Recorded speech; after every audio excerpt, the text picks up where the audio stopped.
Bonjour, c'est Bruno Salomon. Bienvenue dans 100% PSG La Tribune, le podcast d'ici Paris, Île-de-France, podcast débat, épisode 2 de la saison 4. Et déjà, une salutation particulière à ceux et celles qui nous retrouvent sur YouTube. Heureux de vous retrouver puisque la semaine dernière, on n'a pas pu vous proposer l'émission sur votre support préféré. Alors voilà. Désolé, mais maintenant, bienvenue. Et puis tiens, j'ai tout de suite envie de vous demander une petite chose, les amis. Dites-moi l'endroit, le lieu le plus fun dans lequel vous vous êtes baladé avec votre maillot de champion d'Europe. Je sais pas moi, une plage au Brésil, un lieu aux États-Unis, sur une plage du Sud à Marseille, tranquille avec ton maillot du Paris Saint-Germain. Bref, n'hésitez pas à nous mettre ça en commentaire. Et d'ailleurs, le maillot du Paris Saint-Germain, le seul endroit dans le monde et sur la Terre où c'était interdit, c'était hier soir à Nantes. Alors je vous explique, t'arrives au stade, ambiance géniale. Ce peuple jaune et vert qui file au stade et au milieu de tout ça, tu trouves des maillots rouges, des maillots bleus, des maillots roses, des maillots blancs de champions d'Europe, bien évidemment, de gens à la cool en train de discuter avec les Nantais. Bref, tout va bien. Oui, ce sont des supporters qui viennent hors parcage, mais là, avant d'entrer dans le stade, des gens sont venus les voir pour leur dire « Excusez-nous, vous ne pourrez pas rentrer dans le stade. » Pourquoi ? Parce qu'ils portaient le maillot du Paris Saint-Germain et vous allez pouvoir rentrer dans le stade si vous achetez un maillot du FC Nantes ou un t-shirt du FC Nantes. Je vous laisse imaginer, j'ai donc vu plein de supporters du PSG dans la boutique du FC Nantes obligés d'acheter un maillot ou un t-shirt pour pouvoir rentrer, pour éviter de se faire sortir du stade. Franchement, très franchement. Alors oui, c'était un arrêté préfectoral qui n'a pas été annoncé par voie de presse, qui n'a pas été expliqué. Il y avait encore des billets en vente jusqu'à samedi qui étaient accessibles pour tout le monde. Il n'y avait pas d'interdiction et donc on a interdit à ces supporters du Paris Saint-Germain de rentrer dans le stade. Franchement, c'est pitoyable quand je vois la Ligue 1 qui se dit « c'est formidable, on lance le produit Ligue 1+. » Et là, de l'autre côté, toujours cette gestion à la noix de la part des autorités pour les supporters en France. Ça va, ce n'est qu'un maillot. Et je vous laisse imaginer, il n'y a eu bien évidemment aucun incident dans cette rencontre. Sur ce, petit conseil, il y a un truc qui s'appelle Vinted pour les supporters du Paris Saint-Germain qui ont dû acheter le t-shirt, t'as qu'à le remettre en vente. Ça devrait bien partir. Sur ce, 100% PSG, la tribune, c'est maintenant. On ouvre les portes. 100% PSG, la tribune.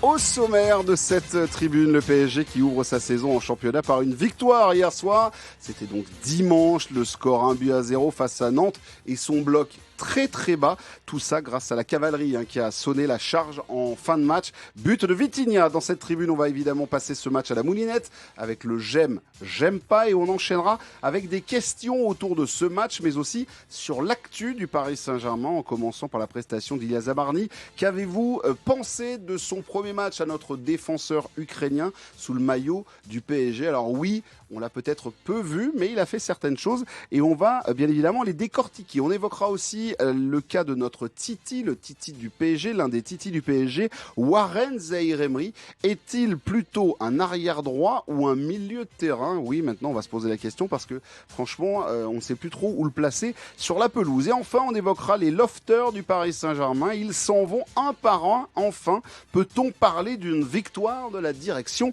sportive? De ça et du reste, on en parle dans 100% PSG La Tribune. C'est parti. 100% PSG, Bruno Salomon, La Tribune. Qui compose l'équipe du jour? Deuxième émission, deuxième titularisation pour Ambre Godillon, journaliste indépendante. Salut Ambre. Salut, ça va? Bienvenue, ça va et toi? Ouais, nickel. Nickel, elle est détendue, un grand large sourire et en tout cas, on reviendra avec toi peut-être sur tout à l'heure l'histoire des maillots autour du stade. La semaine dernière, il a vendu à sa dame, à madame, une semaine romantique en Italie avec en point culminant, oui messieurs dames, un match à Udine entre Tottenham et le Paris Saint-Germain. Ça s'appelle la Parisian Touch, ça s'appelle la Aflalo Touch. Salut Alexandre Aflalo. Bonjour, bonjour. Ravi d'être de retour. C'était bien Udine. Mais franchement, on n'a pas vu grand-chose d'Udine parce qu'on a dormi à Venise. Je suis quand même un grand romantique. Oui, bravo. J'ai pas emmené madame n'importe où. Mais oui, on a fait un petit voyage de quelques jours en Italie qui s'est ponctué par un match qu'elle a beaucoup apprécié. Très bien, avec une victoire en plus. Mais voilà, oui. Elle t'a vu joyeux dans bien un stade. Voilà, c'était formidable. Et on la salue bien évidemment. Évidemment. On a donc retrouvé la Ligue 1 hier et donc on est en train de retrouver nos copains et copines autour de la table et Entre deux transferts mercato, lui, il travaille la terre dans son potager. Il parle de ses tomates. Tout à l'heure, il nous a fait voir une très jolie photo de quelques tomates cueillies. C'est Marc Méchénois, notre insider PSG. Salut Marc. Salut, bonjour Ça à tous. va Ouais, très bien. Bien. Elles étaient au top. C'était au top. C'était une petite délicieuse. dédicace pour le nouveau maillot du Paris Saint-Germain, un peu C'est la même couleur, un peu tu rouge, sais. c'est vrai, ouais, c'est ça. Insider PSG, journaliste, donc Potager Plus, on a C'est dit. ça. Potager plus, tout à fait. Si je peux ouvrir une chaîne, je crois. Ouais. Mais attends, très franchement, je crois que tu aurais Enfin, plein de monde. mais je serais vraiment le 100 millième à le faire. Et toi, tu lui réponds pas avec son ficus là sur les réseaux Il Alors, emmerde je lui ai la terre répondu, entière. mais moi j'ai Oui, le. mais lui, il m'a Lui, annoncé c'est le lui, truc. lui, En c'est fait, que les j'ai- plantes qui donnent des fruits, lui. J'ai un Le espoir reste, pour mon ne- ficus. En fait, pour expliquer aux gens qui nous rejoignent, voilà, sur les réseaux sociaux, j'ai commencé à mettre un ficus mort. J'essaie de le relancer et certains, dont un certain Marc Méchénois, m'a dit. Franchement, cherche pas à comprendre, ton truc il repartira pas. Mais j'essaye, je me bats, je parle à cette plante, je lui mets de la musique classique. Ne désespère Voilà, pas. Et voilà. comme vous d'ailleurs qui nous écoutez, ne désespérez pas. On va parler football à un moment donné. Elle est déchaînée, je vous le dis tout de suite. On a mis un peu de temps à démarrer l'émission. Elle est déchaînée, notre Ambre, avec nous. Et donc, on a retrouvé la Ligue 1 entre un président de Nantes, hier, qui nous a offert une coupe en chocolat, un entraîneur nantais qui nous a proposé un bloc bas, alors que Paris n'était pas prêt physiquement. Bref, c'est ça, notre Ligue 1. C'est aussi ça. C'est des gens ambitieux et des gens qui envoient du jeu. Il a quand même fallu lancer la cavalerie du côté du Paris Saint-Germain à la fin de cette rencontre, à la 61e minute de jeu. Hakimi, Dembélé, Doué, Mendes à la 60e et c'est Vitinha qui a marqué à la 66e, 1-0. On prend puisque ça gagne pour le Paris Saint-Germain et avec vous, les copains et copines, on va parler de ce j'aime pas, de notre tour de table bien évidemment que les gens connaissent. Le j'aime pas pour savoir ce qui vous a plu et déplu dans cette rencontre. Ambre, avec toi, ton j'aime s'il te plaît. Mon j'aime, c'était Vitinha pour moi, qui avait le brassard de capitaine, que j'ai trouvé autoritaire, l'un des seuls à essayer vraiment je trouve de bouger un petit peu tout ça, de secouer tout le monde, de toujours dans la lignée de Vitinha qui n'est pas dans son plein potentiel, mais physiquement, on le sait, on le voit, mais on sent qu'il commence doucement à monter en puissance. En plus, il retrouve le fond des filets, il marque. Enfin, c'est du grand Vitinha comme je l'aime, grand. Bon, je me mesure. C'est Oui, pas oui. c'est pas l'immense Vitinha qu'on a connu, mais je trouve qu'on le retrouve peu à peu et j'ai beaucoup aimé ce qu'il a proposé hier. Voilà. Au vu effectivement de la prestation de certains, il a surnagé dans cette rencontre, Alexandre. En fait, c'est vrai que quand tu n'as pas le physique, il faut être supérieur techniquement et Vitinha est supérieur techniquement. Donc, il l'a encore montré avec beaucoup de facilité hier soir. Et oui, non, voilà, c'est un Vitinha, moi, je trouve très classique comme on le connaît, quoi, qui est devenu très facile en fait dans son jeu, qui est sûr de ses forces, qui est sûr de ses qualités et qui sait exactement quoi faire et quand le faire. Et Donc, qui a récupéré, tu l'as souligné, Ambre, Marc, je me retourne vers toi, mais qui a récupéré ce capitana, puisque sur la pelouse, il y avait Fabien Ruiz en même temps que lui. C'est pas Fabien Ruiz qui a pris le brassard de C'est capitaine. Pas Donc, étonnant, moi je trouve. Ouais. Donc en fait, en gros, il y a eu des petits changements. Marquinhos, c'est toujours le capitaine Ouais, bien numéro sûr. 1. Hakimi, Je sais pas s'il y avait une hiérarchie qui arrivait jusqu'à eux, entre guillemets, D'accord. tu vois. Mais moi, je trouve que c'est normal parce que si on se réfère au match de la semaine dernière, enfin de milieu de semaine, c'était un match qui avait énormément de déchets, beaucoup d'initiatives individuelles, des passes à 2 mètres ratées. Et en fait, tu as un Vitinha qui est juste venu remettre un peu d'ordre, un peu de logique, un peu de calme, un peu de propreté dans tout ça. Et je ne vais pas spoiler mon j'aime, mais voilà, lui, il a tenu la maison en disant les gars, on va jouer proprement, tranquillement, quoi. Enfin, ça sert à rien d'en faire. Surtout quand en face de toi, tu as un bloc indigeste et qui ferme l'axe et que tu as besoin d'un mec qui a un peu quand même un peu de vista, quoi. Vitinha, ça fait quand même du bien. Moi, je suis admiratif des supporters nantais qui ont applaudi à la fin leur équipe. Très franchement, 0 tir cadré et aucune initiative pour essayer de horrible. bousculer ce Paris Saint-Germain. Je pense qu'on en parlait tout à l'heure avec les collègues, mais je pense qu'on peut très, très sereinement dire que Nantes va sans doute descendre cette fin. Ah ouais, jouer ouais. maintenant, mais ouais, ils ont intérêt à recruter 1 ou 2 joueurs. Mais après, Par ça ligne, fait je fait pense. des années que ça leur prend au nez aussi. Enfin, moi c'est la sensation que Ouais. j'ai, mais ça fait des années que ça leur prend au nez. Là, ils ont perdu leur meilleur joueur cet été. Ils vont sans doute perdre Mohamed en plus. Je pense que c'est une immense perte humainement, mais au moins c'est une perte sportivement. Je ne sais pas à quel point ils auront les sous pour recruter, pour se renforcer.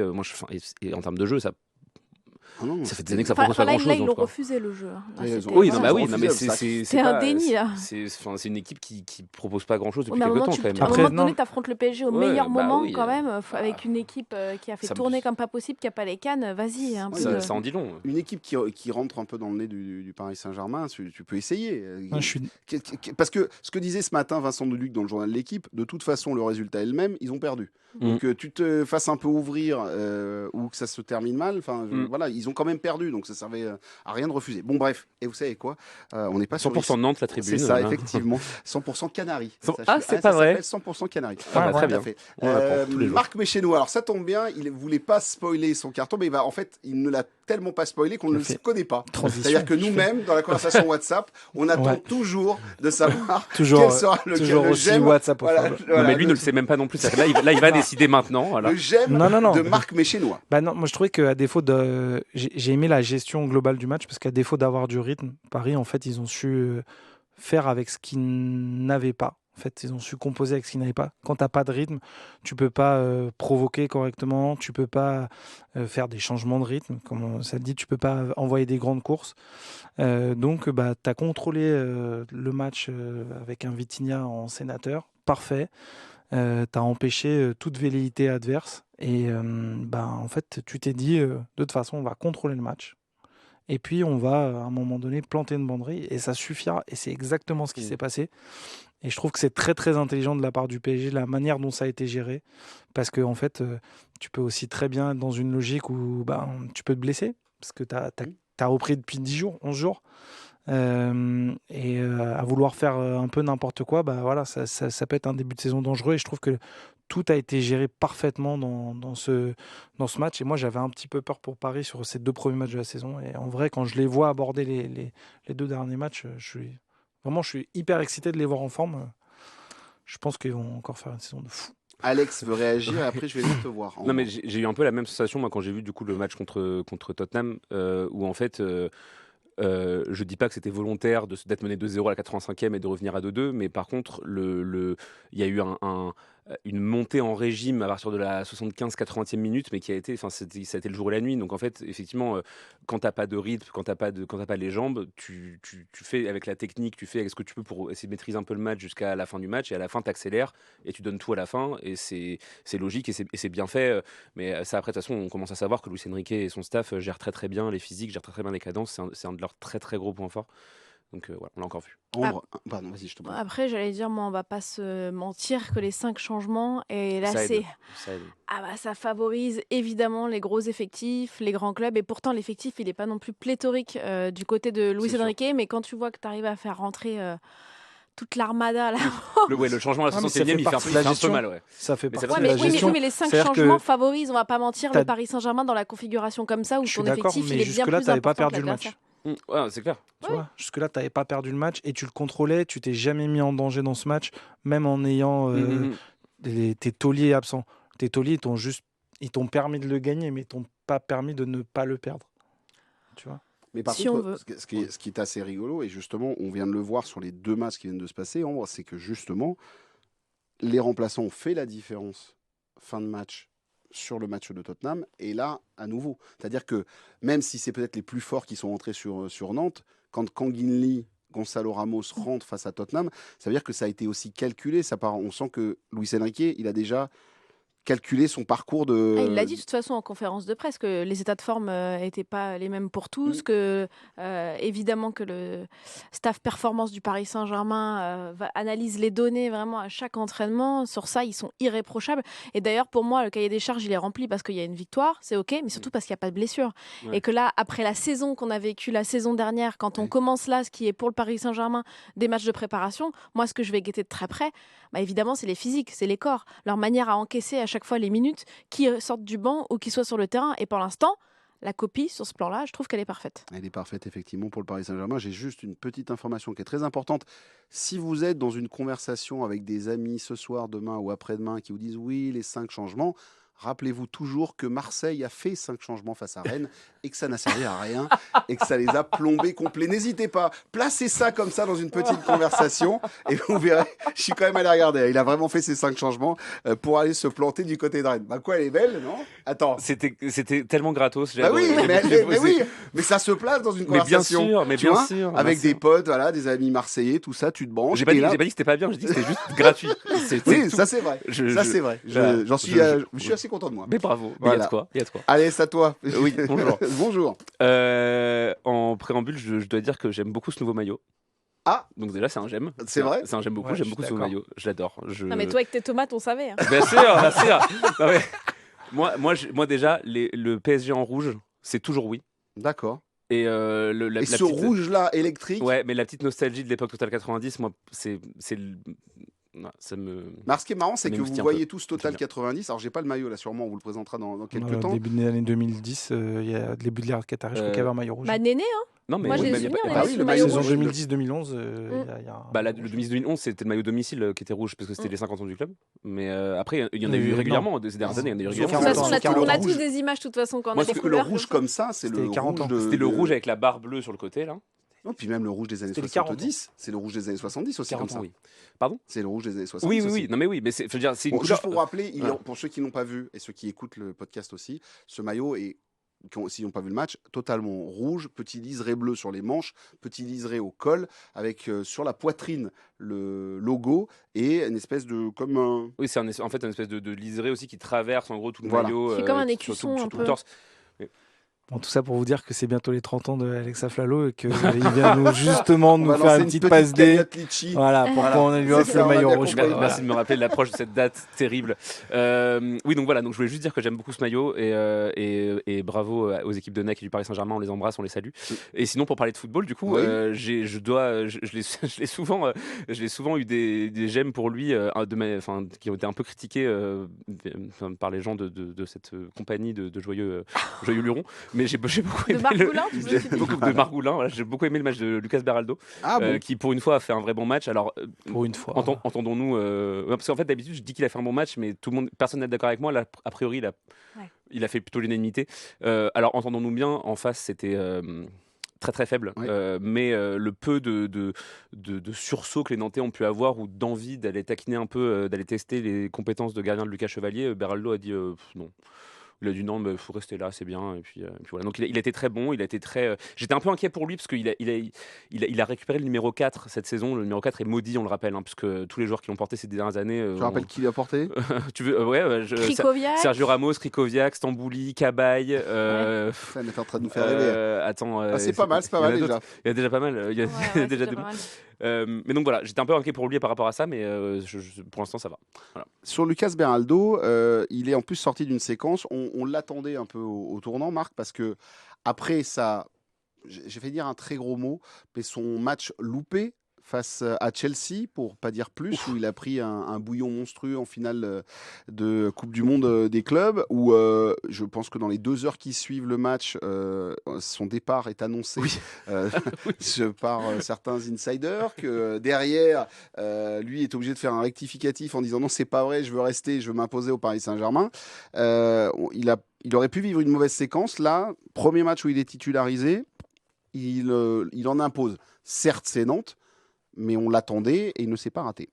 J'espère pour lui que ça va continuer. Après, je crois que on a bien compris qu'il allait passer sa saison en tant que numéro 2 et que je crois de toute façon, il n'y a pas d'autre aspiration pour ce garçon que j'aime bien. Je trouve qu'il a fait un match qu'on n'avait pas vu trop faire un peu dans le combat hier. Parce que en fait, Mostafa Mohamed, il faut se l'envoyer un peu quand même. Oui, c'est physique. Ouais. C'est costaud et c'est bien pour la saison du PSG parce que surtout, je pense qu'il va beaucoup jouer au début de saison il y aura une énorme rotation. Donc, et cette rotation, elle va se calmer dans la deuxième partie de saison. Mais c'est bien qu'il se lance sur ces bases-là parce que quand on lui a dit au revoir, c'était pas beau, c'était pas très beau, quoi. Ah non, tout le monde voulait le voir partir et loin du Paris Saint-Germain, ne plus l'avoir avec nous. Petite séquence sympa hier soir à noter. Il est venu en conférence en zone mixte, voilà. Il est venu nous parler et il a tenté de répondre aux 2 premières questions en français. Alors tu sentais qu'il était en souffrance, il se battait pour faire ses réponses. Et là arrive à la 3e, 4e question, il est en train de parler en portugais. Luis Enrique, qui vient lui taper sur l'épaule en partant vers le bus et il lui fait alors mon petit Beraldinho, il l'appelle comme ça. Il fait tu parles en français ou tu parles comment? Donc là il fait non coach, je parle. Et puis on a essayé de le rattraper, on a dit non coach. Il a vraiment tenté de parler en français sur les 2 premières questions. Après il était un peu en difficulté, mais c'est bien, ça veut dire aussi plein de choses. C'est-à-dire que Luis Enrique pousse à la roue ses joueurs pour parler en français de plus en plus. Oui, Marc. Je voulais revenir sur les numéros 4, j'ai la liste. Ah, vas-y, allez. Elle est savoureuse. Moi, Donc j'adore. Lucas Beraldo, Manuel Ugarte, Sergio Ramos, Thilo Kehrer, Grégor Skrikoviak, Benjamin Stambouli, Johan Cabaye, Mohamed Sissoko, qu'on embrasse, Oui. Milan Bisevac, Claude Makelele, David Rosenal, Jérôme Leroy, Michael Arteta, Talal El Karkouri, Bruno Carotti, Christian Worms, Bruno Ngoti. Voilà. En vrai, on peut. Antoine Camboiré, Oumar Dieng, Paul Le Guen, Ricardo Gomez, Thierry Rabat, Yvon Leroux, Jean-Marc Pilorget. Très bien. Bah, à part Jean-Marc, oui, en fait, c'est Jean-Marc Pilorget a tout posé. C'est ça.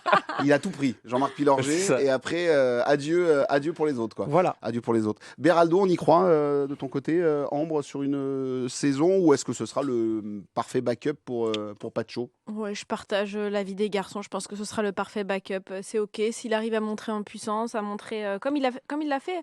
Il y a eu des matchs où il a réussi à être à la hauteur, notamment quand il est arrivé tout de suite en Ligue des Champions et que sur le tas, il a fallu montrer les crocs. Il l'a fait. Il va pas avoir évidemment un rôle prépondérant dans cette équipe. Personne ne compte sur Lucas Beraldo comme un numéro 1, je pense. De toute façon, déjà, il va falloir mettre un coup de chausson à Marquinhos pour que la paire qui arrive derrière lui se fasse une petite place. Donc, c'est pas Lucas Beraldo qui va y prétendre. Mais bon, voilà, si ça fait le taf de temps en temps comme ça, en début de saison, pour que les autres puissent souffler, on prend. Par contre, on pourra parler d'un Lucas à un autre. Hein. Oui, parce qu'en fait, il y a des Lucas, des Lucas et des Lucas. On ne sait plus trop où on en est, mais on va pouvoir en parler dans quelques instants. Trois Lucas hier en défense. C'est ça. Tu sais que moi, j'attaque ma première présentation la semaine à Tottenham pour le match en cabine. Là. Je fais et dans la cage, Lucas Chevalier. Non, c'est pas possible. C'est vrai qu'hier, il y avait 3 Lucas. C'est ça, il y a 3 Lucas. Lucas Chevalier. C'est ça. Lucas Caballero. Tu voulais rajouter quelque chose? Quand je vois Lucas Beraldo, je pense à Johan Gadou. Ouais. Et je me dis qu'il y avait peut-être un petit truc à aller chercher quand même pour lui. Et je me dis aussi que les petits du centre, s'ils voient la situation en haut, ils doivent se dire qu'il y a peut-être une porte, il y a peut-être un truc à aller chercher. Gadou, il en est où? Il est à Salzbourg. D'accord. Voilà. Ça se passe. Je n'ai pas regardé spécialement, mais il y a peut-être un truc à aller chercher derrière lui. Allez, on passe au derrière j'aime Lucas pas. Beraldo. Derrière Lucas Beraldo. On passe à notre Lucas du coup. Ouais, bah vas-y, c'est ton j'aime pas? Non. Ouais, si. Allez, vas-y. C'était pas ce qui était prévu, mais je te sens bien parti là. Non, mais si, il en fait partie. Ouais. C'est les latéraux en Oui, fait. Moi, c'est la dépendance qu'on a au numéro 1 au poste de latéraux, que ce soit Nuno Mendes d'un côté, Achraf Hakimi de l'autre. On voit quand ils sont pas là en méforme ou qu'ils sont pas les cannes. Cette équipe qui repose énormément sur la qualité de percussion de ces 2 flèches. Ça commence à être compliqué. Alors Lucas Hernandez, je raffole pas évidemment de son match, mais c'est surtout que quand tu joues avec lui, tu sais que tu joues pas de la même manière parce qu'il n'a pas les mêmes qualités intrinsèques, les qualités techniques, les qualités physiques, même les qualités de perception du jeu que de son numéro 1. Et donc pour moi, c'est toute l'équipe qui en fait les frais. Warren Zaïre-Emery, on y reviendra, mais moi du coup pour moi on a beaucoup parlé mercato. Pour moi, il y a vraiment, faut tirer une sonnette d'alarme. Là, tu le dis, peut-être que les jeunes ils ont un trou à se faire. Peut-être que c'est sur ces postes-là où de toute façon en France on est déficitaire très globalement. Qu'il faut se faire une place, mais je trouve que là, c'est criant que s'il y en a un qui se pète, en fait, dans beaucoup de lignes, je me fais quand même cette réflexion. Hein. Le trio du milieu, je me fais cette réflexion, mais les 2 latéraux, je me dis aussi, il y en a un qui se pète, qui a une grosse blessure. On est mal. Comment on fait? On est mal, franchement. Juste, je vais venir te voir, Marc, quelques instants. Je vais quand même rester sur Lucas Hernandez quelques instants, et après, je viens te voir, Marc. Alex, Lucas Hernandez, est-ce que je suis trop dur? C'est de dire que niveau football, c'est que ça devient de plus en plus compliqué. Alors, il y avait le petit Bentaleb qui était excellent hier soir. C'était le seul Nantais à sortir de ce merdier. Mais pour le reste, est-ce que c'est pas un peu compliqué là pour Lucas Hernandez? En vrai, c'était la même réflexion moi que je me faisais la saison dernière quand il revenait de ses 2e croisées. Je pense que globalement, tu t'es fait les croisés 2 fois, t'es plus le même footballeur, quoi. C'est-à-dire que même psychologiquement, à chaque foulée, t'as peur de te faire le genou, donc c'est pas évident.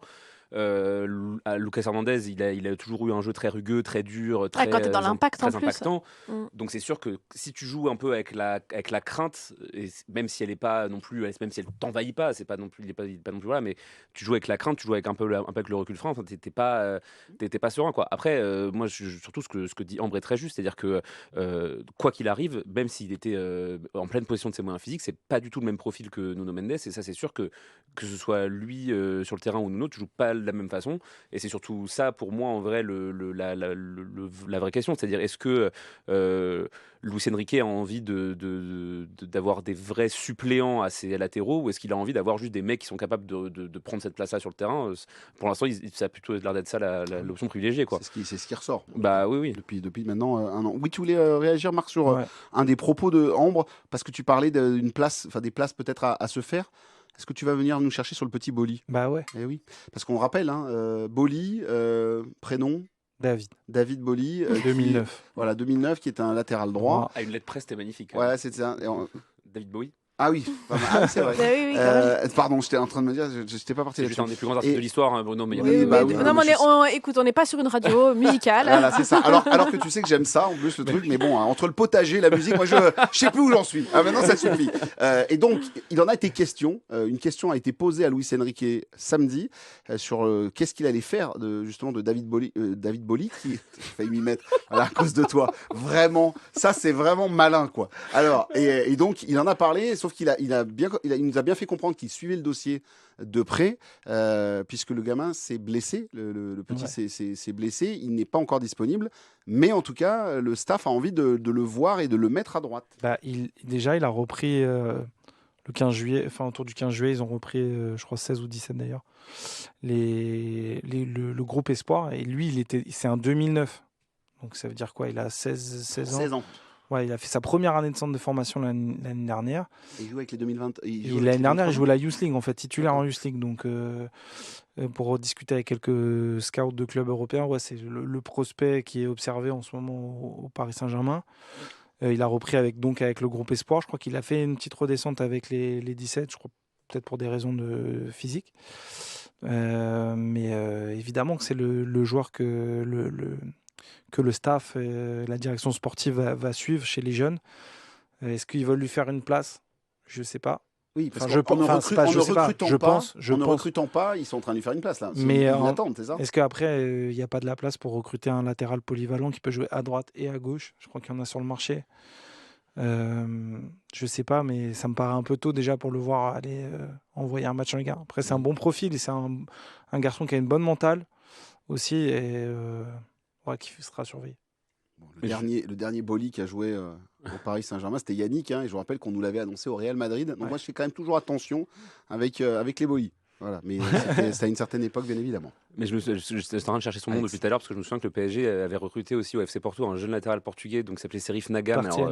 Il est parti donc en janvier, je ne savais même pas qu'il était parti, donc voilà, je me disais, mais que devient-il? Comment? Il n'a jamais joué en fait. C'est fort probable qu'il n'ait jamais joué, effectivement. On te voit sourire, Marc. Il sait des choses. Oh là là, il en sait plus. George Mendes Connection. Je crois pas, non. C'est pas une George Mendes Connection. D'accord. Bon, en tout cas, il est parti. Il est arrivé dans les valises de Luis Campos, en effet. Il évolue désormais en 2e division portugaise.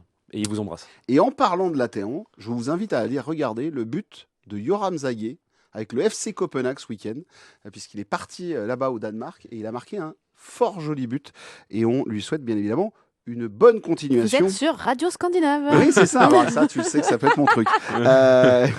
Donc, ça, c'est pour les latéraux. Les amis, on passe avec toi, Marc, justement, pour ton j'aime pas, s'il te plaît. Mon j'aime pas, c'est sur le recrutement, justement. Je suis dans la continuité, mais moi, je comprends pas, en fait. J'aimerais bien que on nous explique pourquoi Luis Enrique s'entête, qu'il nous explique pourquoi il s'entête à déplacer Warren Zaïre-Emery à droite et à ne pas recruter ne serait-ce qu'un latéral polyvalent ou un défenseur central capable de jouer à droite pour suppléer Achraf Hakimi, qui, on rappelle, va jouer une Coupe d'Afrique des Nations à partir du mois de décembre et donc sort d'un exercice plein où physiquement il a été l'un des joueurs. Faut rappeler sa saison de 2024-2025, il a fait les Jeux Olympiques. Derrière, il enchaîne une saison où il a été l'un des joueurs les plus utilisés du Paris Saint-Germain. Il va jusqu'au bout, jusqu'au 15 juillet pour faire la finale de la Coupe du Monde des clubs. Il reprend là, il y a 10 jours. Et il va faire une saison pleine comme tout le monde, entrecoupé par une Coupe d'Afrique des Nations. Et avec Et la Coupe du la Monde, Coupe du Monde. Et la aux Coupe du États-Unis. Monde. Donc, à la fois pour éviter la surcharge physique et mentale, je ne comprends pas pourquoi on ne le préserve pas un peu plus et pourquoi il n'y a pas de recrutement autour d'un latéral, soit un latéral droit, soit un latéral polyvalent qui peut jouer à droite et à gauche et qui fera peut-être mieux le travail que Lucas Hernandez. Peut-être que la prestation d'hier soir et les prestations qui vont arriver dans les semaines à venir vont permettre au PSG d'affiner en fait leur choix là-dessus. On pourra précipiter les choses. On rappelle que Luis Enrique, lors de sa conférence de presse samedi avant le match de Nantes, a dit que il était très content de ce qu'il avait comme joueur, que pour l'instant ça lui convenait, mais bon, qu'il restait ouvert à ce qui pouvait se passer sur le marché des transferts avant le 31 ou le 1er septembre. Ton j'aime pas. Tout à fait. Alexandre Alfredo. J'étais très satisfait de voir que Gonzalo Ramos était titulaire hier. J'ai été un peu moins satisfait qu'il ne marque pas. Alors, c'est pas faute d'avoir essayé. Il a failli marquer. Il a failli marquer le même but que Pedro, mais c'est fou. J'ai eu des flashbacks d'enfance, c'était formidable. Alors on rappelle, ballon, il est un peu excentré. C'était le but face à Fabien Barthez, face à Marseille. Il arrive à ce gardien, il longe la ligne de but, il se retourne et il met un plat du pied comme ça qui arrive lucarne opposée. Voilà. Et là, malheureusement, Lopez, c'est Lopez qui est allé tourné sur la barre par Lopez. Donc, et c'est pour ça que je dis, c'est pas faute d'avoir essayé. Il a eu honnêtement 2 situations dans ce match. La première, il la met sur la barre. La deuxième, il est hors jeu, mais il marque. Moi, en fait, au-delà du fait que Gonzalo Ramos est un joueur, j'ai l'impression, complètement différent quand il est titulaire et quand il est remplaçant, ce qui commence un petit peu à m'agacer, parce que j'aime beaucoup ce joueur. Je suis un peu frustré aussi de la façon dont le PSG joue quand il est là, dans le sens où je me suis fait la réflexion contre Tottenham mercredi, le nombre de centres faits par le PSG contre Tottenham, à chaque fois ils envoyaient le ballon dans la boîte, il n'y avait personne, pas une tête, pas un pied pour aller le récupérer. Là, hier... il n'y a pas eu un ballon... Pas eu un centre. Pas eu un centre. À part un peu avec le petit Mbaye. Ouais, t'as un target striker magnifique qui peut te mettre des têtes, qui peut embêter les défenseurs, qui peut occuper l'espace et tout. Et en fait, le PSG centre peu, enfin moins, j'ai l'impression, quand il est là, ce qui me surprend. Après, voilà, c'est... en fait, je suis vraiment curieux de voir la saison que Ramos va faire, la place qu'il va avoir dans cet effectif, parce que c'est vrai que la saison dernière, il rentrait vraiment tout le temps à la 85e. Là, je suis curieux et j'aimerais bien quand même que ça se passe bien pour lui. C'est vrai qu'il n'a pas eu de bol hier, parce que son but, ça se joue à un retour de tibia. Voilà, et il était beau en plus pour le coup. C'était létal, signalé hors jeu, effectivement. C'est toujours bizarre avec Gonzalo Ramos de savoir comment placer le curseur. On sait que c'est un tueur à sang-froid, mais quand il a des matchs comme ça, en première mi-temps, personne ne va le trouver. Barcola lui fait pas une passe, c'est très bizarre. Après, il n'y a pas beaucoup d'espace non plus pour s'exprimer face à cette équipe de Nantes. Mais je trouve que ce qu'il a proposé, moi aussi, ça aurait mérité mieux. Je te rejoins totalement, Alex. Voilà, il aurait mérité son petit but. J'aime à chaque fois l'état d'esprit de Gonzalo Ramos. En fait, qu'importe le statut qu'on lui donne, qu'il soit sur le terrain d'entrée de jeu, il essaye, même s'il n'y arrive pas. C'est un leader dans l'énergie, en fait, à sa manière, ou en sortie de banc, où là, souvent, il s'avère décisif dans ce rôle-là. Et en fait, il ne rechigne jamais à la besogne, quoi. Qu'importe ce qu'on lui donne, on lui donne des miettes, il mange les miettes, on lui donne une part de gâteau, il essaye de la manger, il n'y arrive pas toujours. Voilà.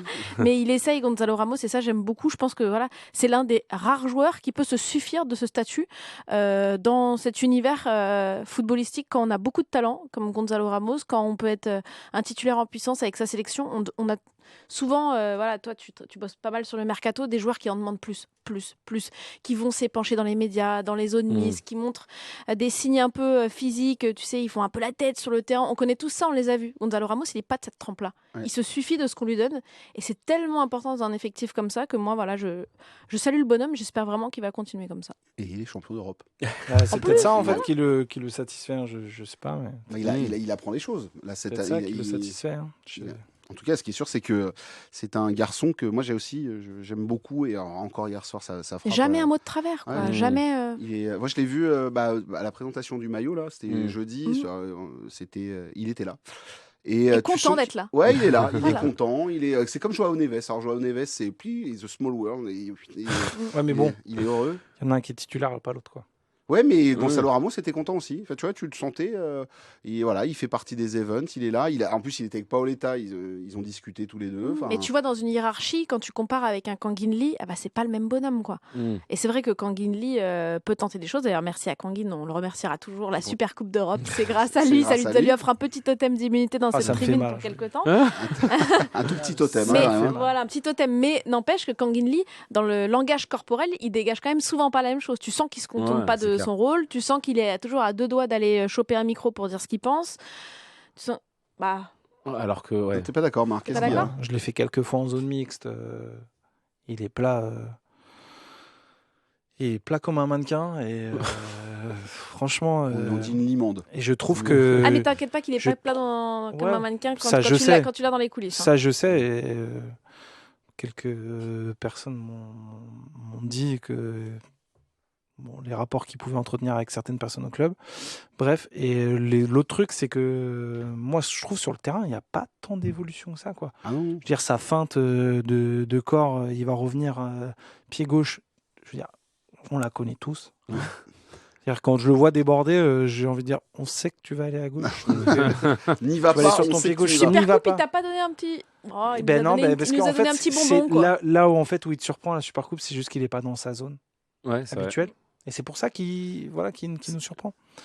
Mais peut-être qu'il y a quelque chose à réfléchir autour de ça, mais moi c'est pas un joueur qui me donne envie. On est raccord, je pense. Mm. Je pense qu'on est tous raccord effectivement autour de Mais je lui Kangin Lee, souhaite plein mais de il bonnes est- choses, et je lui souhaite surtout que son pied gauche puisse l'emmener à l'intérieur de la surface. C'est vraiment- C'est beaucoup mieux. En tout cas, les amis, voilà pour Kangin Lee qui vient de se faire un tout petit peu habiller. C'est vrai que les petites fraîcheurs vont arriver à partir de demain. Il paraît mardi, c'est commence à faire mauvais sur Paris. Donc ça peut peut-être permettre à Kangin Lee de Petite s'abriter laine un pour petit peu. Tant Une mieux, petite tant laine, mieux. on ne sait jamais. Ça peut, il y a un petit temps frais. Ça me permettra de ne pas avoir à arroser mon potager. Ah, c'est pas possible avec ces tomates. Vous êtes sur Protégé Plus, Voilà. en Et t'as petite d'autres coupure tomates- t'as publicitaire. d'autres choses que les tomates ou tu Des aubergines, Il ne des le lance poivrons, C'est vrai. des Non, mais quelle courges, J'ai fait une erreur. des concombres, Je suis désolé. Stop, Voilà. top, des c'est bon. carottes, des Ouais, poireaux. c'est très bien, très bien. Ah, Arrête. pour Kangin Lee qui est souvent aux fraises, ça peut être utile. Ah, hein. bravo. Voilà, allez hop. Ouais, bien joué, Tu bien joué. t'imagines, j'y m'imagine, parce qu'on va parler potager quelques instants, parce qu'il y en a un au campus de potager, je vous rappelle. Donc je te verrais bien, Marc Méchet. Moi, j'avais envie de faire un reportage là-dessus. Voilà, ils t'ont jamais ouvert la porte. Un verger J'ai avec des belles surtout poires. pas eu le temps de demander Ah, c'est ça. entre la fin de mon contrat. Il paraît qu'il n'y a plus de melon depuis que le numéro 7 est parti. Ah, et allez, dans le potager. ça c'est fait. Bon, on arrête. Voilà, ça c'est fait. Bon, et ben on le salue aussi, hein, parce qu'on sait qu'il nous écoute souvent. Du côté de Madrid, les amis, on va parler d'un jeune homme qui est arrivé il y a à peine une semaine au Paris Saint-Germain. C'est Ilia Zabarni. Il a joué son premier match face à cette équipe du FC Nantes. Il a dû se dire waouh, c'est sympa la Ligue 1. Si c'est comme ça tout le temps, je vais bien m'amuser. En tout cas, Ilia Zabarni qui a été aligné à côté de Beraldo. Il avait à sa droite Warren Zaïre-Emery, bien évidemment de l'autre côté Lucas Hernandez. Qu'avez-vous pensé de la prestation d'Ilia Zabarni sur ce premier match? Qui veut attaquer, Alexa Flalo, pour Avec toi? plaisir. C'est parti. Qu'as-tu pensé de notre Ukrainien de 22 ans? Écoute, la barbe était bien taillée, les cheveux bien coiffés. Il faut noter aussi qu'avec William Pacho, il formera la charnière centrale avec les chaussettes les plus basses d'Europe. C'est Et ça. ça, c'est vraiment à noter. Footballistiquement, qu'est-ce que je te dise, il a joué contre une équipe pas folle. Je pense qu'il n'a pas montré le plein potentiel qu'il pourrait nous montrer. Il a fait un match très calme, très tranquille, très assuré. C'est toi qui disais hier soir, s'il arrive à se démarquer dans cette défense, Oui. on saura qu'on Si, a affaire à un génie. S'il Bon, se sort de tout ça. Au final, le challenge n'a pas été si ardu que ça, mais non, j'ai été. Bon, pour l'instant, on n'a pas vu grand-chose, pour être tout à fait honnête, mais on n'a pas été, au moins, il nous a pas inquiété, quoi. Mais il a été solide, Ambre, enfin, dans les contacts. Alors, il y a eu deux premiers ballons un peu ratés dans le On premier sentait quart le d'heure. stress un peu au Voilà, début. il y a eu un peu de stress, mais après, derrière, solide, physique. Capable de défendre en reculant. On a vu quelques petites choses en fait. Il a essayé d'allonger un peu Ou quand des il a brides, quoi. dévié devant Aussi, lui. oui, voilà, on pourra tirer aucun C'est enseignement. clair, c'est ça. Mais après, on a quelques premières impressions. Mmh. Et moi, ma première impression, elle est positive, elle est Mmh. bonne. Après, passer le stress, on a l'impression que ça y est, il a pris l'assurance en effet et on voit qu'il peut jouer court, qu'il peut jouer long, qu'il a un peu de ballon, le bonhomme. Et puis surtout, moi, j'en ai vu qui était dur avec lui, qui l'ont comparé tout de suite à Skriniar. Moi, je trouve qu'au contraire, pour un gars qui a un certain gabarit, quoi, on voit qu'il arrive à bouger cette carcasse, quoi. Il est plutôt habile pour bouger. Donc ça, Je suis pareil que toi, je vais pas tirer des grands enseignements, Bien mais sûr. de ce que je vois, ça me rassure Oui, plutôt. non, mais bien sûr. Et par ailleurs, parce que tu parles de son gabarit, et c'est effectivement intéressant, c'est bien d'avoir un autre joueur que Fabien Ruiz qui tutoie un peu le 1m90 dans cette équipe, Ouais, parce qu'on est c'est quand même vrai. abonné au petit gabarit. Et oui, donc il fait Et sur 1m89. les coups de pied arrêtés défensifs, qui était mon j'aime pas de la semaine dernière, ça pourrait quand même bien Tout être à utile. fait, Hein. absolument. Et puis même sur C'est l'offensif, parce que tu sens qu'il est prêt à aller mettre un coup de tête. Ouais, Enfin, je pense que alors c'est peut-être pas le profil de joueur que préfère Luis Enrique en manière générale, les très grands, mais par contre je pense que ça a été aussi un truc important dans son recrutement. Bah oui, il y en a un peu sous la toise, quoi, et ça va faire du bien aussi dans le domaine aérien. Dans ce podcast, dans 100% PSG, la tribune, vous le savez, l'homme qui nous a parlé, le premier à nous avoir parlé d'Ilias Zabarny, bah, il est autour de ce micro. C'est pas moi. C'est vrai. Ah non, c'est Lolo. Moi, C'est Loïc. j'ai dû vous C'est on en Loïc a parlé Tanzi. en off, Hmm. mais pas en on. C'est Loïc Tanzi, Ouais. mais en fait, tu as suivi quand même le dossier très Je longuement. pense que, par contre, Alexandre, il m'en est témoin, je lui ai dit en octobre dernier. D'accord, Ouais. qu'il allait arriver. Mais tu as Pas suivi. qu'il allait arriver, j'ai dit que c'était la prio et il voulait le faire l'hiver dernier, en fait. Alors toi qui as suivi ce dossier, qui connais l'entourage, qui a suivi un petit peu l'arrivée de ce garçon, est-ce que ce que tu as vu, c'est ce qu'on t'avait dit? Et est-ce que toi, tu te dis, bon, Paris a vraiment pris le bon joueur pour cette défense centrale et pour être le futur remplaçant de Marquinhos? Parce que c'est quand même ça l'idée, hein. C'est pas non plus... Ouais, je sais pas si. En tout cas, ils ont pris le joueur qu'ils voulaient prendre. Enfin, faut juste dire ça. C'est le joueur qu'ils ont ciblé et pour lequel ils ont entamé des discussions dès octobre dernier, quoi. Je veux dire. Donc, octobre, novembre dernier, ils voulaient le faire l'hiver dernier pour le faire arriver et le faire s'acclimater dans le cas où Marquinhos partait cet été. Bon, au final, Marquinhos ne partira pas et voilà, ils vont lui faire un an d'acclimatation. Il sera derrière Marquinhos et puis après, bon, normalement, je ne sais pas ce qui va exactement advenir de Marquinhos. Il faut rappeler quand même qu'il a un contrat jusqu'en 2028, donc il peut très bien encore être là la saison prochaine. Mais c'est le joueur qui voulait, qui ramène de la taille, qui a une sortie de balle, qui a des pieds en fait, parce que si t'as pas de pieds, Avec bah, Luis Enrique, Luis Enrique, c'est mort. faut pas rester là Et dessus. oui, qui est, comme tu l'as dit, hein, malgré son gabarit longiligne et des épaules très larges, n'est pas un joueur immobile non plus. Voilà. Et dans le championnat de France, tu peux pas te permettre d'avoir des joueurs qui, en termes de mobilité, sont pas bons parce qu'en fait, tu vas prendre des trains, quoi. Oui, mais Alex. Je refais un tout petit point maillot, parce qu'en plus j'ai l'image sous les yeux, mais avec ce maillot qui rappelle, qui sent bon l'année 2006, ce numéro 6, ses cheveux longs et cette barbe, moi j'ai eu des flashbacks de Mario Yepes et ça fait toujours plaisir. C'est vrai, c'est la même carrure. Voilà, il a la même DA que il a N'hésite la pas à même faire DA des que Mario. flashbacks 30 minutes après. Vraiment, il n'y a pas de souci, on est dans le timing. Ah, c'est ça, mais c'est vachement bien. C'est comme Lucas Hernandez, le gars est toujours un temps en retard. Ah là là, et pan. Bon, bah Lucas, si tu nous Eh écoutes. ben, j'y vais. Allez, oui, Marc. Ciao. Non, puis bon, je voulais dire quand même qu'il sort d'une école qui est la Première Ligue, et la Première Ligue, c'est quand même, en Oui. termes de mobilité, si tu t'as pas un peu de vitesse, tu coules. Juste par rapport au profil du joueur, de ce qu'on a un petit peu dit, est-ce que tu peux nous le présenter un peu? Parce que pour l'instant, c'est la grande inconnue. Alors, le Paris Saint-Germain va sûrement faire une présentation bientôt là, entre Lucas Chevalier et Zabarny, mais ce qu'on en sait un petit peu de Zabarny, de sa vie, son œuvre, Joueur qui est arrivé il y a 1 an et demi à Bournemouth, fin de mercato 2023, si je dis Oui. pas de bêtises. Non, en hiver 2023, en janvier 2023. Ouais. Donc oui, fin de 31 janvier 2023. Joueur avec de la mobilité, capable de se projeter, plutôt à l'aise balle au pied, pas mal dans le duel aérien. Sur son pied droit, pied gauche, je ne saurais pas dire s'il est... Enfin, voilà, s'il a un bon pied gauche, parce que c'est un droitier. Il y a des joueurs qui ont cette capacité à jouer pied droit, pied gauche. Ça, j'en sais rien. Après, voilà, c'est un joueur que j'ai vu 3 fois quand j'ai su l'année dernière que lui, c'était la prio. J'ai immédiatement regardé le match qui suivait. C'était Manchester City-Bournemouth. Et Bournemouth avait gagné 3-2 contre Manchester City. Voilà. Puis je pense quand même qu'il faut se dire que c'était une des meilleures charnières centrales de Première Ligue l'année dernière, avec Dean Huijsen qui est parti au Real Madrid. Donc quand tu fais un joueur au Real Madrid et un joueur au PSG, tu as une des meilleures charnières centrales de la Première Ligue, quoi. À noter que c'est une star du côté de l'Ukraine. Et pour le coup, moi, je me suis déjà retrouvé la semaine dernière avec les journalistes ukrainiens qui m'ont appelé pour savoir ce qu'on pensait de cette arrivée. Garçon qui est aussi, et ce qui est complètement normal, très marqué par ce qu'il se passe dans son pays depuis maintenant 3 ans et demi et la guerre avec la Russie. Bon, pour l'instant, Paris Saint-Germain, on nous dit que tout est OK et sous contrôle entre Safonov et lui. Ça, c'est... Je pense que c'est une des premières questions qu'ils lui ont posées.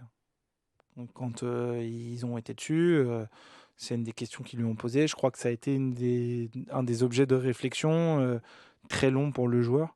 Mais à partir du moment où il a donné son accord, c'est qu'il connaît le contexte et il sait où il met les pieds. Et il sait aussi à quels commentaires il peut s'attendre, que ça soit dans son pays ou ailleurs, en fait. Et aux questions qu'on va lui poser, très certainement, s'il fait une zone mixte ou qu'il y a une conférence de presse de présentation, je pense qu'il est au courant qu'il aura cette question, c'est sûr et certain, parce que c'est une question qu'on se pose à peu près tous, quoi. Oui, on se pose effectivement de les voir tous les deux. Surtout vu le contexte actuel. On est quand même en train de c'est discuter d'une éventuelle paix. Alors, sur ses réseaux sociaux, il partage des choses Paris Saint-Germain désormais, mais il partage aussi régulièrement des nouvelles du front et des choses qui se passent du côté de l'Ukraine. Il faut le savoir du côté de Ilya Zabarny, mais c'est vrai qu'effectivement on a envie de le revoir et tu sens qu'effectivement au duel ça va pas être simple de le passer et certains défenseurs et attaquants français vont en baver du côté d'Ilya Zabarny. Voilà ce qu'on pouvait dire un petit peu sur l'Ukrainien. C'est vrai que c'est tout simple, mais c'est sa première et effectivement on n'a pas eu il n'y a pas eu non plus le feu dans la maison parisienne. Loin de là. Je pense qu'il y a un truc qu'on a vu aussi un petit peu en fin de match, le prof qui s'est un peu débridé, mais c'est sa zone de positionnement. Il était très haut sur le terrain, dans une zone où Marquis il vient quand même très souvent, tu sais, entre le milieu et le côté droit. Ouais. Et ça aussi, c'est un truc. Il a déclenché pas mal avec Ousmane Dembélé. Il a tenté 2 ou 3 passes assez rapides ça joue en une simple. touche de balle sur Ousmane Dembélé.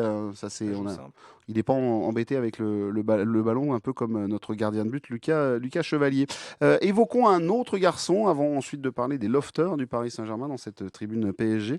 J'aimerais parler de Warren Zaïre-Emery. Merci, on n'a pas complètement défloré le sujet, donc on va pouvoir en parler, puisque Warren Zaïre-Emery, il y a une question qui se pose désormais.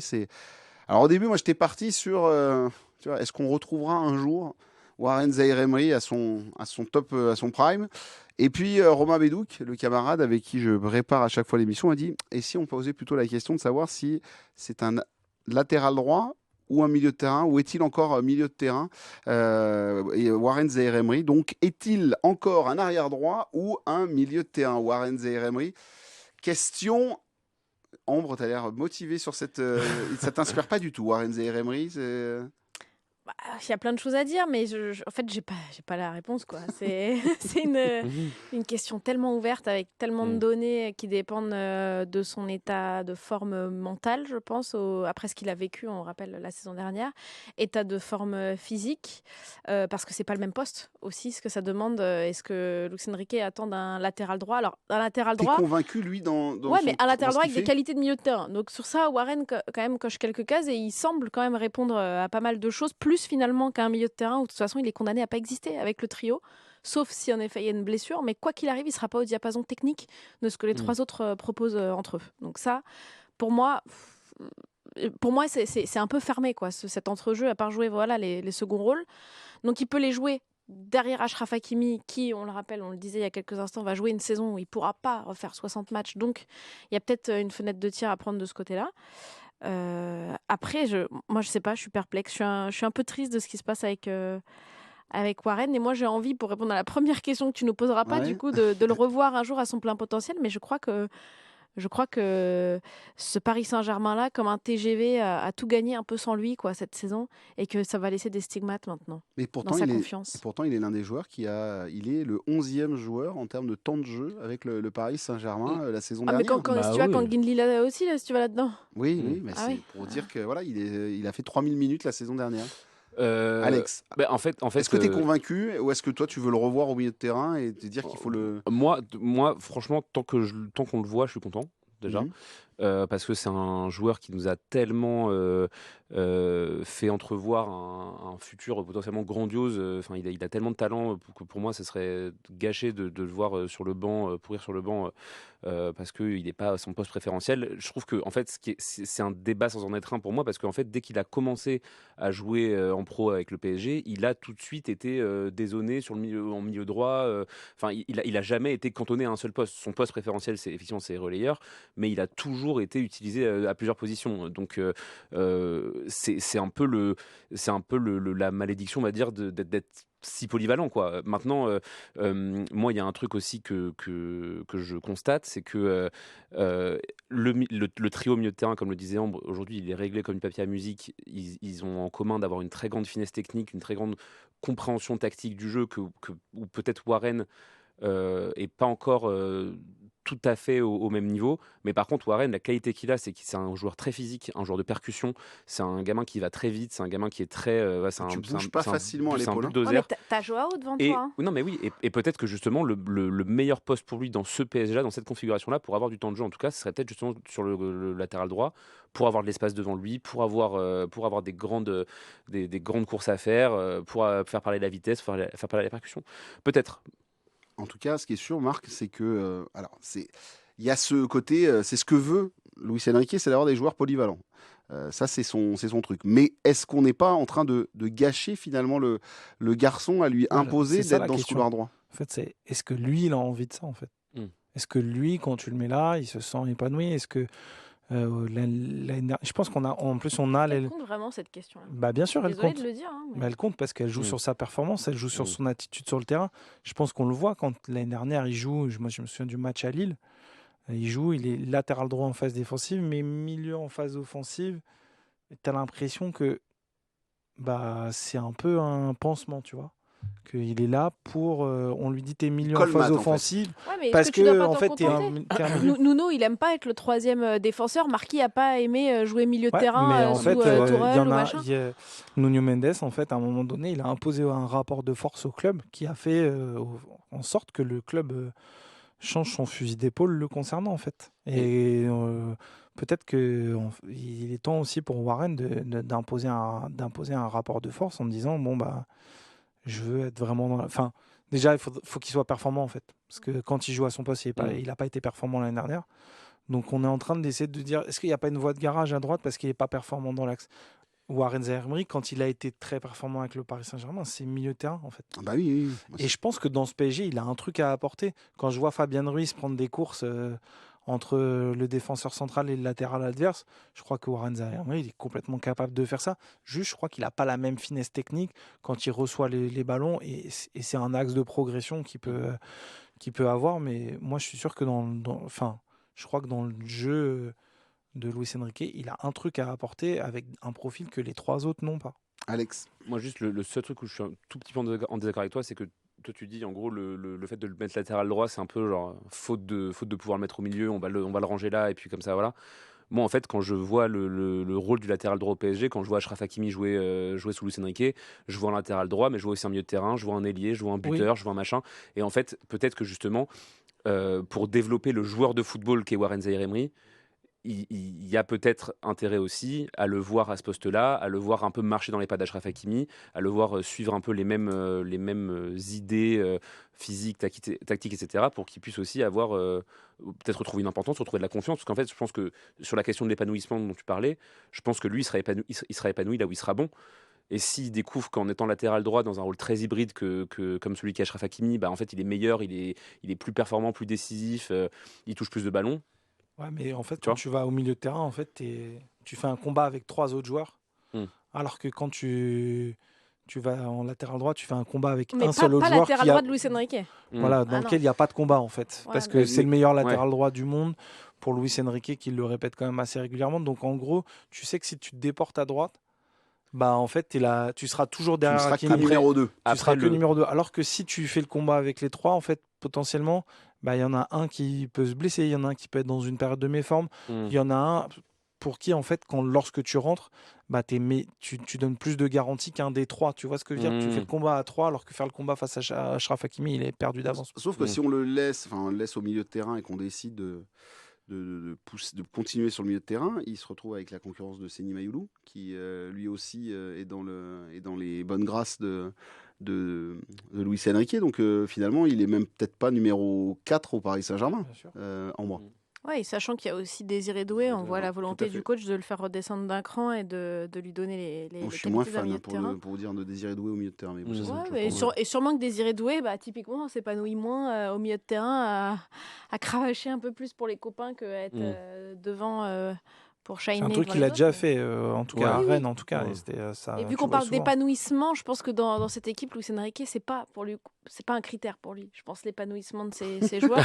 Non, mais c'est vrai, quand tu vois tout ce qu'il a C'est testé, clair. ce qu'il veut, lui, c'est la quintessence de son Ouais, groupe, mais avec les Ouais. qualités vraiment Ouais, mais tirées au maximum de ce qu'il peut. cette idée de la rotation ou de la multiplicité des postes qu'il y avait sur la première saison, c'est quand même gravement atténué l'année dernière. Oui. Je veux dire, et puis surtout, elle s'atténue quand tu arrives au mois de janvier et que c'est le money time de la saison. Chacun joue à son poste, chacun joue. Enfin, Mais après- Warren après- en est un des derniers survivants, on va dire, de ça. ouais, bien sûr. Voilà, où Et- c'est après- quelqu'un qui après, vivote un peu, quoi. Après, moi, franchement, quand on avait ce débat-là la saison dernière, moi, je vous disais, pour moi, je veux pas dire, je vous l'avais dit, mais Mais tu le dis un peu. mais je le dis un petit peu. Voilà, pour une fois que j'avais Je raison. l'avais dit. Ça m'arrive très peu.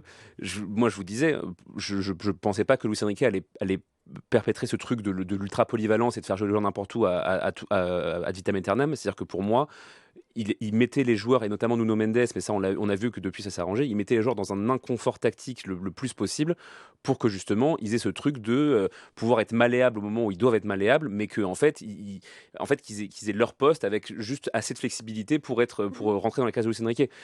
En fait, pourquoi Warren, pour moi, c'est un peu le dernier survivant de ça, comme tu le disais, c'est que en fait, lui, il n'est pas encore passé par cette évolution-là de son jeu, où en fait, il a intégré tous les trucs, il est arrivé à son plein potentiel, et peut-être que ça viendra en fait naturellement cette saison, où il va être trimballé dans tous les sens, et puis quand il aura atteint ce que Luis Enrique veut ce qu'il atteigne, peut-être qu'il sera fixé un poste. Oui, Marc, pour terminer. Moi, j'ai un peu peur que cette situation où en fait ça s'est fixé pour à peu près tout le monde sauf lui amène à ce qu'à la fin de la saison, il ait envie de partir en fait. Non, mais il y a un problème. Il y a bien sûr. Il y a gros déjà problème. un problème en fait. Pour le faire partir, il va falloir quand même trouver un club qui est capable de mettre l'un des plus gros salaires du Paris Saint-Germain. Il est quand même 6e ou 5e salaire du club à plus de 900 000 euros, si je ne m'abuse. 10 millions, je crois. Ouais, c'est ça. Donc, on est quand même. Enfin, je sais pas, j'ai l'impression que ça peut poser un problème pour. Mais ça, de toute façon, je veux dire, la question du salaire chez les joueurs au PSG, c'est un problème pour tout le monde. Donc, C'est clair. Eh ben, ça tombe bien. On va en parler dans quelques instants. Mais pour le moment, on fait une petite pause voilà. dans la tribune avant de parler du mercato et des lofters dans quelques instants. Oui, parce qu'il y a des joueurs qui commencent à partir. On va en parler dans quelques secondes. À tout de suite. Ici, c'est bientôt la rentrée et il y a un petit nouveau dans votre radio. Je suis passionné d'histoire de France. J'adore vous en faire découvrir les secrets et vous étonner. Vous m'avez reconnu ? À la rentrée, Stéphane Bern rejoint la famille ici. Et je vous invite à un voyage dans le temps tous les matins avant les infos de 8h. Laissez-moi vous raconter des personnages farfelus, des bizarreries oubliées, des aventures un peu folles. Vous allez voir, on va bien s'amuser. Stéphane Bern voyage dans le temps. Écoutez ici à partir du 25 août. 100% PSG. Bruno Salomon, la tribune. Suite et fin de 100% PSG La Tribune, deuxième épisode de la saison. Nous sommes dans l'été. Vous êtes peut-être en train d'écouter très tranquillement ce podcast à la plage, à la montagne, en voiture, dans le métro. Bref, on vous salue bien bas et merci de votre fidélité, les amis. Et dans quelques semaines, on va vous faire plein de belles surprises autour de YouTube, autour des retransmissions, autour des émissions. Bref, il se passe des choses et ça va bientôt être su dans le Landerneau. Les amis, dernier débat. Je vous rappelle que nous sommes avec Ambre Godillon, avec Marc Méchénois et Alexandre Aflalo. Pendant la toute petite pause, on en a un qui a quand même réussi à nous parler de son potager, mais on va continuer à parler football. On va évoquer les lofters du Paris Saint-Germain, puisqu'on l'a appris, Nordi Mukiele a signé et parti du côté de Sunderland pour 4 ans, 13 millions d'euros le transfert. Finalement, on retombe sur nos pattes du côté du Paris Saint-Germain, parce qu'il avait acheté 12 millions à l'époque pour Nordi Mukiele. clairement, là, petit tour, si quelqu'un juste veut en parler, Nordi Mukiele, c'est un flop, hein, il a signé, on pensait que ça allait être... qui veut en parler? Ouais, moi, non? Allez, oui, vas-y, mon petit Marc. Bah, moi, en fait, j'invite les écouteurs, les suiveurs du PSG, les auditeurs, pardon, excusez-moi, j'étais un peu perdu à regarder son post Instagram. Je pense qu'il a tout dit. Ça s'est pas passé comme lui, il l'aurait souhaité. Ça Ouais, s'est voilà. pas passé comme nous, on s'attendait C'est ça, c'est à ce que ça se passe, quoi. c'est en fait pas une erreur de casting, mais bon, quasiment. En tout cas, Je la pense- sauce n'a pas prise. Puis je sais pas si on peut parler d'une erreur de casting à partir du moment où tu fites pas avec le profil de l'entraîneur. Et puis voilà. Puis Paris, c'est pas la même chose que Leipzig. Ah bah Paris peut Je parle en termes de On l'a bien compris, Paris peut engloutir des en gens. termes de vie. Et- La nuit extérieure, parisienne. au terrain. Bien évidemment, bien évidemment. On préfère la vie suédoise désormais des côtés de Nordi Mukiele et de ses amis du côté du Real Madrid. En tout cas, il est parti pour Sunderland. Et ça m'a amené sur cette question puisque finalement ça commence à partir. On se rappelle que Skriniar est parti, que Asensio ça commence à bouger, que Randal Colomwani ça commence aussi à bouger. Bon, il n'y a que Renato Sanchez où lui, pour l'instant, ça bouge pas du tout. Voilà un latéral droit qui pourrait venir au milieu de terrain. Hop là.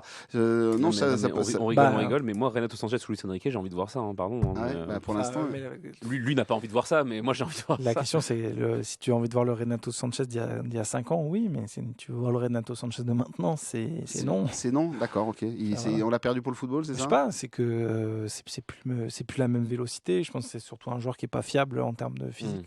En tout cas, ce qui est sûr, c'est qu'il n'a pas eu de blessure du côté de Benfica, ou très peu. Je suis, Il s'en est peu pas trop trimballé, moins que Ouais. à l'accoutumée. Ils s'en vont donc un par un, les lofters. Est-ce que c'est une victoire pour la direction sportive? Est-ce qu'enfin, on réussit à faire le ménage dans ce Paris Saint-Germain et à faire un peu de place, alors peut-être pour des futurs joueurs, ou voilà, mais en tout cas, financièrement aussi, faire partir, parce que j'avais quand même regardé Nordi Mukiele, qui était le 11e ou 12e plus gros salaire du club. On arrive enfin à les faire partir, Ambre. Bah, je vois pas comment on peut répondre non de toute façon à cette question parce que c'est de bon augure sur tous les plans. Sur le plan sportif, évidemment, Luis Enrique, on sait qu'il veut travailler avec un groupe restreint, retirer un peu ce qu'il considère comme des indésirables qui gravitent autour du club.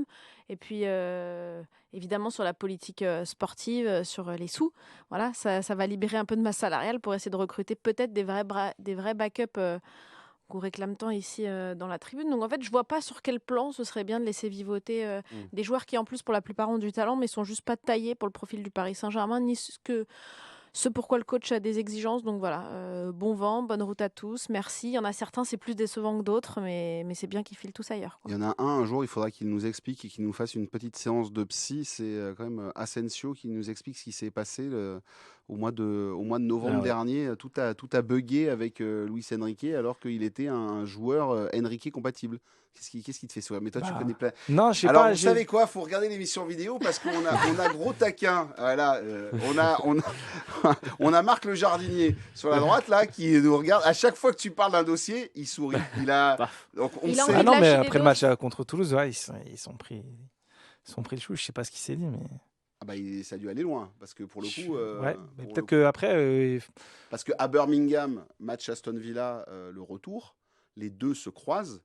Asensio s'écarte. J'ai fait la vidéo au parc. toi qui- C'est moi qui ai publié la vidéo au parc, ouais. Il Bah, moi, parce que dit moi, j'ai bonjour vu- à tout le staff. Mais À tout le pas- staff, c'est ça. Il va dire bonjour. Bah, idem à Birmingham. Il dit bonjour à tout le staff. Et, Après, moi, je ne sais pas, j'ai jamais été dans ce cas de figure, mais quand tu es un joueur, que tu es partie prenante vraiment du vestiaire et que d'un coup, tu te retrouves indésirable, on peut prendre l'exemple tout récent de Gigio Donnarumma, Ah bah là, oui. on sait qu'il avait toujours eu des très bonnes relations avec Luis Enrique, même s'il ne correspondait pas, il cochait pas toutes les cases techniques Ouais. de ce que le coach attendait de lui. Le coach s'en est jamais caché.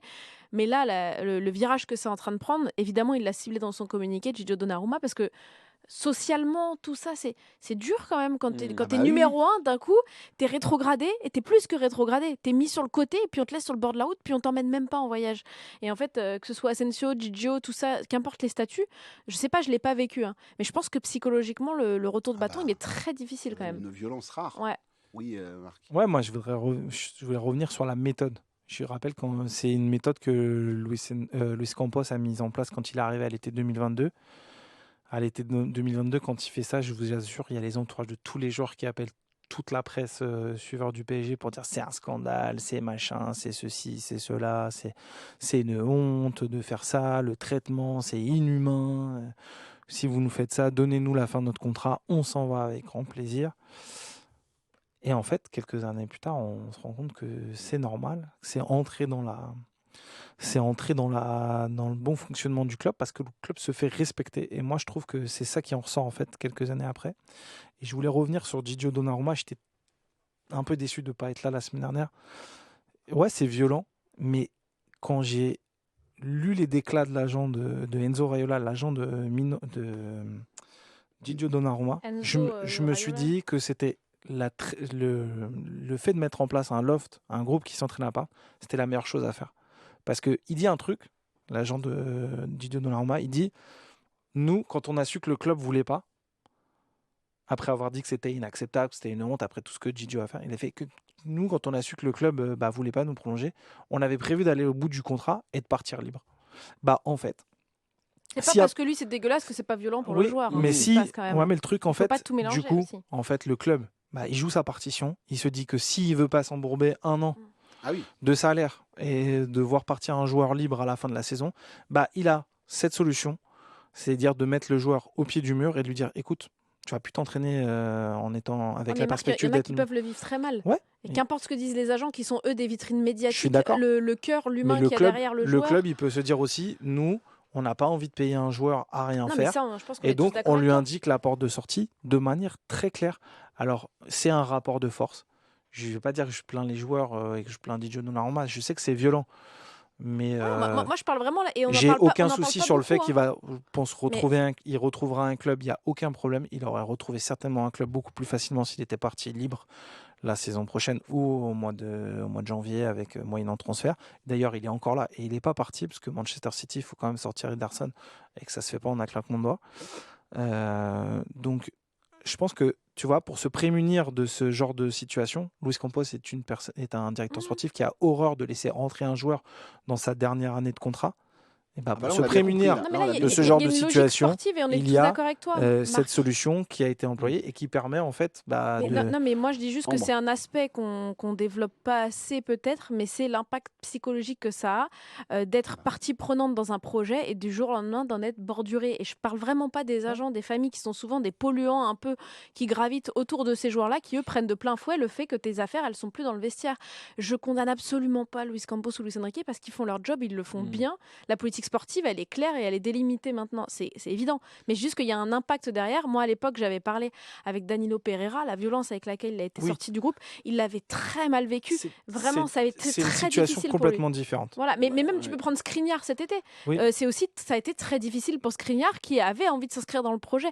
Et c'est comme ça, le Paris Saint-Germain avant tout, les joueurs après, et je comprends la logique. Je dis juste, je m'interroge sur l'impact psychologique. Quand on parle d'Asensio, je me demande la violence avec laquelle il a vécu ça. Quand tu parles des images que tu as vues, pour moi, elle s'explique. Voilà, peut-être un peu. Après Alex, tu vois, pour Danilo, en fait, il y a deux trucs, que ce soit pour Danilo ou pour Skriniar, c'est tu peux mettre des joueurs à l'écart, mais si vraiment tu as envie qu'ils partent, tu fais aussi l'effort. Et c'est peut-être là. Tu mets des choses en place pour qu'ils puissent partir. Pour qu'ils puissent partir. L'année dernière, Danilo, avant qu'il parte pour 5 millions, il lui restait une année de contrat. Je pense qu'il avait rendu des services. Il a toujours respecté le club, un soldat. On n'a pas et lui, il aurait aimé jouer en Europe encore. Et on ne lui a pas facilité les choses pour qu'il puisse sortir en Europe. C'est-à-dire 5 millions, je veux dire, à Al-Hilal. Je ne sais plus, c'est Al-Hilal. Ou Al-Nasser, je ne sais même plus. Je crois qu'il est parti au Qatar, non ? Il est parti en Arabie Saoudite. C'est pas Al-Hilal. Mais c'est pas Al-Hilal, c'est pas le club de Benzema. J'ai plus. Bon bref. Al-Ittihad. Vas-y. Al-Ittihad. Voilà, Al-Ittihad. Et donc, en fait, quitte à le laisser sortir pour 5 millions à Al-Ittihad, autant le laisser partir pour 5 millions à Atlético Madrid. Et c'est là en fait que c'est violent. Cette année pour Skriniar, il est parti à 10 au début, ils ont demandé 20 le club. Donc oui, ça met du temps à faire sortir parce que le club est extrêmement exigeant. Bon, c'est vrai que si au départ ta posture de négo c'est de dire on en veut 10 millions pour Skriniar, tu vas te retrouver avec 5. Donc oui, c'est violent. Oui, mais aujourd'hui, ça fait qu'il y a des situations sportives qui sont rocambolesques qui n'existent plus au club. En tout cas, ce qui est sûr, c'est qu'au Paris Saint-Germain, on est en train de les faire partir un par un. On enlève des gros salaires. Alex, c'est vrai que ça change de plus voir trop de joueurs traîner.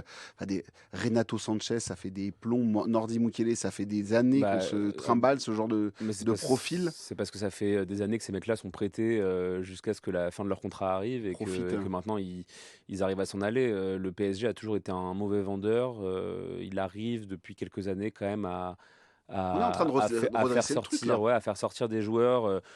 Honnêtement, dans des conditions vraiment pas déconnantes. Enfin, Mukele pour 13 millions d'euros, c'est très bien vendu. Skriniar pour 10 millions d'euros, c'est très bien vendu.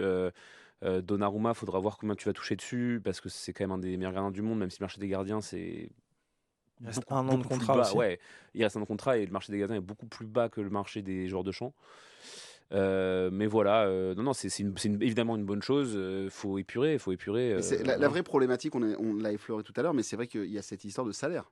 Paris paye tellement fort que le moment où tu dois partir et aller trouver un autre club, oui, mais en fait, de faire ou des efforts, ou Paris est obligé de prendre sur un prêt une partie de ton salaire. Moi, en fait, c'est-à-dire que pour moi, cette question-là, elle révèle toujours autant du club, du PSG qui surpaye évidemment ses joueurs, mais ça, c'est pas nouveau, que des joueurs en question.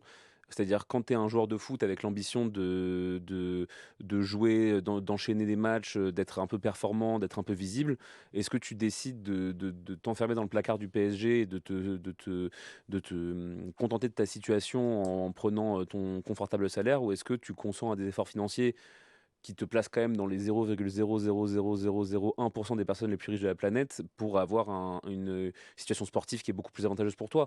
C'est une question de choix de carrière, de gestion de carrière, et parfois ça en dit aussi beaucoup des joueurs qui font traîner leur départ comme ça. Moi je trouve que ça en dit aussi beaucoup de leur mentalité. Voilà. En tout cas, ce qui est sûr, c'est que le Paris Saint-Germain continue. Il y a encore des joueurs à faire partir. Et là, Marc, je viens vers toi, poum, poum, poum, parce qu'il est rentré dans ce studio. Il m'a dit attention, faut faire un petit point sur le dossier Randal Colomwani. Randal Colomwani, la Juventus Turin, ça traîne, c'est dans les tuyaux. Où est-ce qu'on en est exactement? Ça se passe comment? Est-ce que le joueur va partir bientôt? Ce qu'on peut dire déjà, c'est rappeler ce qui est sorti, c'est qu'il y a un accord entre le club de la Juventus de Turin et Randal Colomwani, que les clubs discutent depuis un bon moment et qui sont globalement d'accord sur la structure de l'opération, c'est-à-dire un prêt payant avec une option d'achat qui se lèvera assez facilement, un peu comme Francfort et le PSG s'étaient mis d'accord, l'avaient fait pour Hugo Ekitike. Donc c'est un nombre de matchs assez faible à jouer. Ce qui pose problème pour le moment, c'est savoir combien l'indemnité à payer sur le prêt. Paris veulent une indemnité un peu élevée et la Juve un peu plus faible, donc là-dessus ils ne sont pas d'accord. Et puis il y a beaucoup d'infos qui sortent dans la presse transalpine qui viennent parasiter un peu le deal, donc ça empêche d'avancer correctement.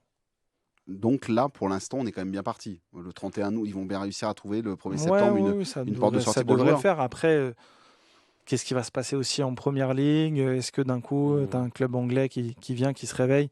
Juste une chose. Et qui rentre dans le projet du joueur, je sais pas. Le joueur acheté 90 millions d'euros, si on le vend entre 35 et 45 à la Juventus Turin, plus un prêt obligatoire autour de 5 et 10 millions d'euros, est-ce que là, ça s'appelle un four, mais là, c'est pour la direction sportive et pour le président, parce que finalement, on sait que c'est Nasser Al-Khelaifi qui avait voulu faire un cadeau à Kylian Mbappé pour avoir son joueur. Pas sûr qu'il ait voulu faire un cadeau à Kylian Mbappé. Alors pourquoi il s'est fait quoi? Il s'est fait un cadeau tout seul pour avoir Randal Colomwani. Ça coûtait cher quand même. Et quand tu vois celui qui est parti aujourd'hui, Hugo Ekitike. Ouais. Il est en train de.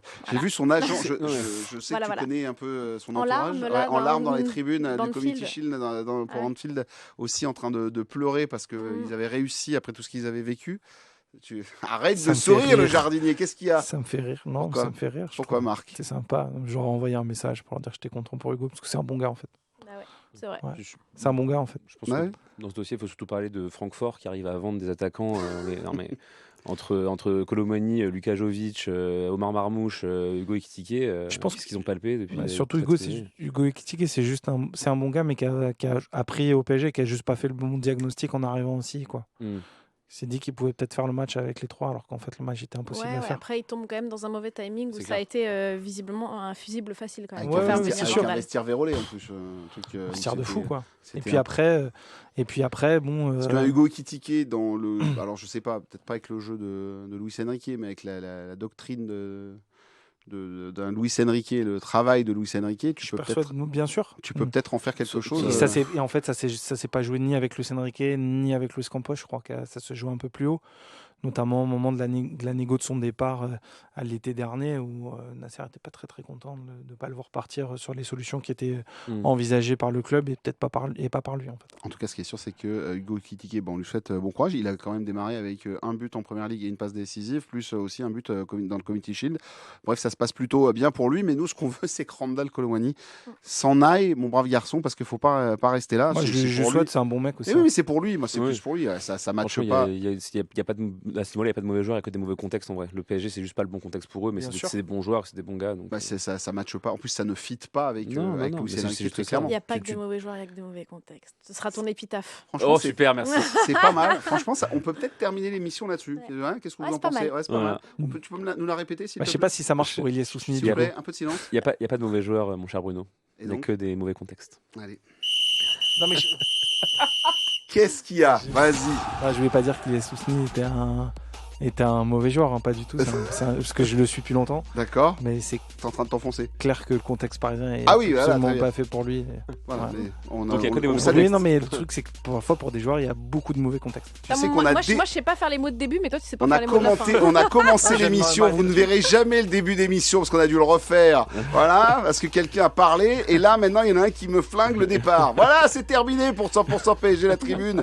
Merci de nous avoir suivis dans ce podcast. Merci à Ambre, merci à Bruno. Marc, merci à Alex Merci, pour ce moment passé ensemble. Merci à vous toutes et à vous tous pour vos commentaires, vos messages. Vous n'hésitez pas à nous mettre donc sur les réseaux de savoir l'endroit le plus improbable où vous avez porté votre maillot cet été. Maillot bien sûr de champion d'Europe pour le Paris Saint-Germain.